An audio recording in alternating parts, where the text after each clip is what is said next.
కథ, కవిత, కథానిక శ్రోతలకు నమస్సులు. ఈరోజు మనం శ్రీ అయ్యే నరసింహం గారు రచించిన అభిమానులు అనే కథను విందాం. నిజానికి మనుషుల రూపాల్లో ఎన్నో వైవిధ్యాలుంటాయి.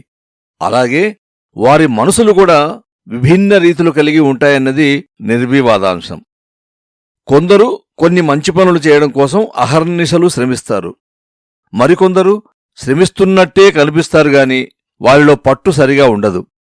ఇంకొందరు ఊసరవెల్లిలా అందరి మధ్య ఉంటూ వారి భావాలకు తగిన రీతిలో స్పందించి తిరిగి మళ్లీ తన ఆలోచనకే ప్రాధాన్యతిస్తూ ఉంటారు. మరి ఈ చిన్ని కథలో ఒక దేశభక్తుడి అంతరంగమేమిటో శ్రీ అయ్యే నరసింహం గారు మన కథ, కవిత, కథానిక సమూహంలో తమ 17వ కథలో చెప్పబోతున్నారు. మరి ఆలస్యమెందుకు, వినేద్దామా? అభిమానులు కథ రచన శ్రీ అయ్యే నరసింహం గారు. ఓ 2 సంవత్సరాల కాల వ్యవధి తర్వాత ఓ ఆదివారం సడన్గా మా ఇంటికి వచ్చినప్పుడు చూడడం జరిగింది మురారిని. హలో, బాగున్నారా అన్నాను ఓ కుర్చీలో కూర్చున్నా నేను ఆయన వైపు చూస్తూ. నేను బాగానే ఉన్నాను, మీరే కాస్త చిక్కిపోయినట్టు కనిపిస్తున్నారు అంటూనే మరో కుర్చీలో కూలబడ్డాడు మురారి. ఏమిటి సంగతి, ఏమిటి ఇలా వచ్చారు? నేనే అన్నాను మళ్ళీ. ఏముంది సార్, నేను ఈ ఊళ్ళో పనిచేసి ట్రాన్స్ఫర్ అయి వెళ్ళిపోయినా కొందరు నా మీదున్న అభిమానంతో అప్పుడప్పుడు క్షేమ సమాచారాలు ఫోన్ ద్వారా తెలుసుకుంటున్నారు. ఈ ఊరు పనిమీదొచ్చాను, అలా అందర్నీ ఓసారి చూసిపోదామనే ఉద్దేశంతోనే మీ ఇంటికి కూడా వచ్చాను అన్నాడు మురారి. చాలా సంతోషం అనుకున్నాను మనసులో. చెల్లమ్మెక్కడా కనిపించట్లేదు, ఊరెళ్ళారా అన్నాడు మురారి. అవతల ఏదో పనిలో ఉన్నట్టుంది అన్నాను సంక్షిప్తంగా. మీకు ముఖ్య విషయం చెప్పాలి. నేను ఆర్ఎస్ఎస్ కార్యకర్తనన్న విషయం మీకు తెలిసిందే. మొన్న ఆ మధ్య వైజాగులో ఒక పెద్ద సభ జరిగింది. అందులో అయోధ్యలో రామమందిరం విషయంలో ఆర్ఎస్ఎస్ చెయ్యి ఎంతవరకు ఉందో మీరు ఊహించకపోరు.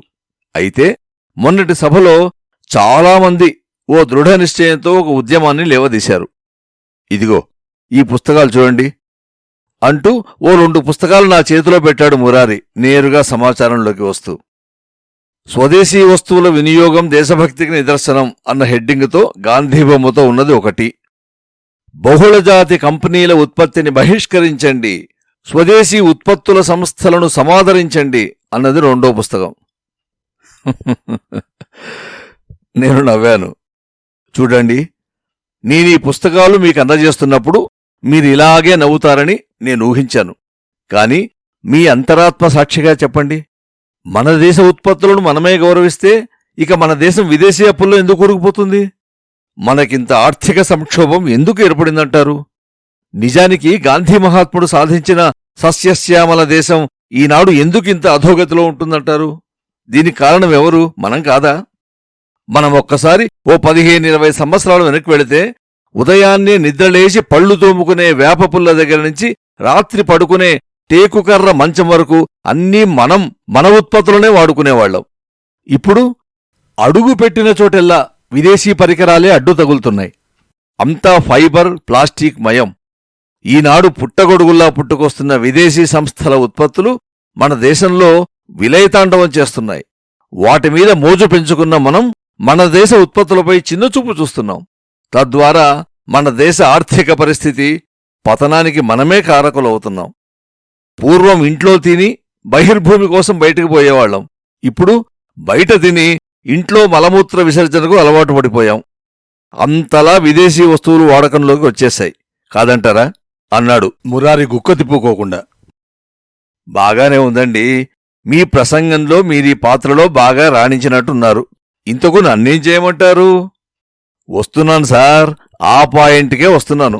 ఇదిగో ఈ చిన్న పుస్తకంలో విదేశీ వస్తువులేవో స్వదేశీ వస్తువులేవో లిస్టు ఇవ్వబడింది. ఓహ్, అయితే నన్నేం చేయమంటారు? అబ్బా ఆగండి సార్, నేను చెప్పేది పూర్తిగా వినండి. మనం 16 అణాల దేశభక్తులమే అయితే చంద్రుడికో నూలుపోగులా మనవంతు సహాయ సహకారాలుగా మన ఉత్పత్తులను మనమే కొనుక్కుందాం అన్నాడు మురారి. నిజమే, మీరు చెప్పింది బాగానే ఉంది. మీరు నేను ఆ ప్రయత్నం చేసినంత మాత్రాన దేశం మొత్తం ఆర్థిక సంక్షోభం నుండి గట్టెక్కిపోతుందంటారా అన్నాను అనుమానంగా. మీరు చెప్పింది నిజమే. ఎవరికి వారు ఇలాగే అనుకుంటే కుదరదు.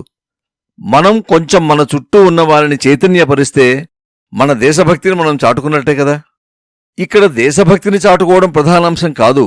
మన ప్రయత్నంలో విజయం సాధించాలంటే ప్రణాళిక కావాలి. అందుకు ఎంతోమంది ముందుకొచ్చి నిలబడగలగాలి. ఒక మీరు నేను అనే ఇద్దరి బలం ఎందుకు పనికొస్తుంది చెప్పండి. పైగా ఇప్పుడు ప్రపంచం మొత్తం మారిపోయింది. ప్రజలు నైతిక విలువలకు అంత ప్రాధాన్యత ఇవ్వటం లేదు. అలవాట్లు పోయాయి. అవసరాలకు వాడే వస్తువులు పాతవైపోయాయి. ఇప్పుడు అన్ని రకాల ఆకర్షణలకు అత్యంత ప్రభావితమవుతున్నారు.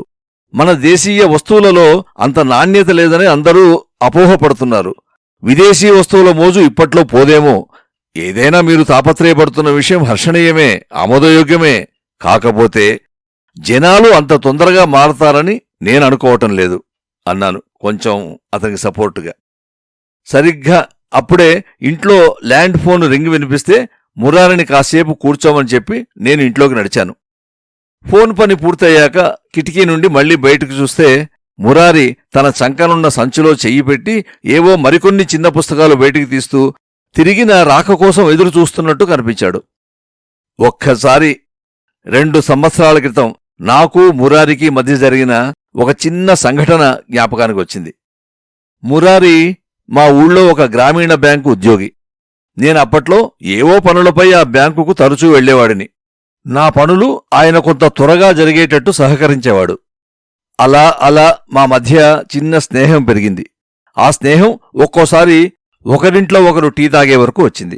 అంతేకాదు, మా వీధి చివరిలో ఆయన ఇల్లు కావటం మూలాన ఉదయం అలా వాకింగులో కూడా కలుసుకునేవాళ్లం.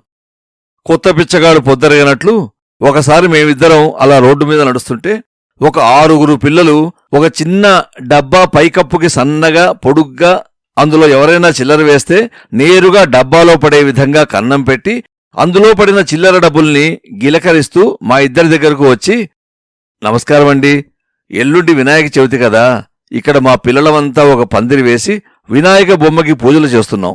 మీ దగ్గర చిల్లర ఈ డబ్బాలో వేయండి సార్ అంటూ మా దగ్గరకొచ్చారు. మురారి తన ప్యాంట్ వెనక జేబు నుండి ₹1 కాసు తీసి అందులో వేశాడు. ప్రస్తుతం నా దగ్గర అది లేదు. పిల్లలు, ఇక్కడికి దగ్గరలో శివాలయం ఉంది కదా, ఆ వెనక వీధిలో 5వ ఇల్లు మాది. మీరు 1 గంట తర్వాత రండి, మీకు 500 ఇస్తాను, పూజలో ఉపయోగించుకోండి అన్నాను. ఆ పిల్లలు చాలా సంతోషంతో ఎగిరి గంతులేశారు. అదేంటి, మరి అంత డబ్బులా? మురారి విస్తుపోయి అన్నాడు. చూడండి, మన ఆచారాలు సాంప్రదాయాలు అలా అలా కనుమరుగైపోతున్నాయి. రేపటి తరంలో ఈ పిల్లలే ఇలాంటి వాటిని కాపాడగలగాలి. ఇది వాళ్లకు ప్రోత్సాహమే కాని దానధర్మం కాదు. అందుకే పండగలు జరుపుకోవడానికి చందా అని నా దగ్గరికి ఎవరొచ్చినా నేను చాలా సంతోషపడిపోతాను. అందుకే ఎవరికీ కాదనకుండా కొంచెం ఎక్కువ మొత్తంలోనే డబ్బులిస్తాను. ఇందులో మన ఆస్తులేమీ తరిగిపోవు గదండి. భలేవారే, నేను మాత్రం ఇలా అడుకోవడాన్ని ప్రోత్సహించను. పైగా దేవుడు దయ్యం పట్ల నాకంత విశ్వాసం కూడా లేదు. కుండ బద్దలు కొట్టినట్లు అన్నాడు మురారి. ఇలా అనుకుంటుండగా మళ్లీ వర్తమానంలోకి వచ్చి మురారి ముందు కూర్చున్నాను. తర్వాత మరో 5 నిమిషాలు మా ఇద్దరి మధ్య మరికొంత సంభాషణ జరిగింది. సార్, ఇంకా అసలు విషయానికి వస్తున్నాను. నేను ఈ మధ్య ఎందుకో తెలియదుగాని దేశభక్తి, తద్వారా దైవభక్తి కూడా పెంచుకున్నాను. నేను పనిచేస్తున్న ఊళ్ళో చాలామంది నాలాంటివారే ఈ మధ్య అయోధ్య రామమందిరం కోసం మేము కొంతమందిని ఒక గ్రూపుగా నిలబడి కొన్ని ఇటుకలకు పసుపు రాసి బొట్లు పెట్టి పట్టు వస్త్రాలు చుట్టి ఊళ్ళో ఊరేగింపు చేసి రాముని భజన చేసి ఆ ఇటుకలను అయోధ్య పంపించే పనిలో పడ్డాం. అయితే ఇందులో కొంత ఆర్థిక సహాయం కూడా అవసరం అనిపించింది. తెలిసిన వారి దగ్గర చందాను అర్థిస్తున్నాం. ఇదిగో చెక్బుక్, మీకు తోచిన చందా రాయండి అన్నాడు. అప్పుడు మాత్రం మురారి అంతరంగం పూర్తిగా అర్థమైపోయింది. నాలో అంతవరకు అతనిపై ఉన్న స్నేహభావం కాస్త బలహీనపడిపోయింది. సన్నగా నవ్వేశానే గాని ఆ పుస్తకం అందుకోలేదు. సరిగ్గా అప్పుడే ఉతికిన పిల్లల బట్టలను భుజాన వేసుకుని, బావున్నారా అన్నయ్య గారు అంటూ మురారిని పలకరించింది నా శ్రీమతి కనకదుర్గ.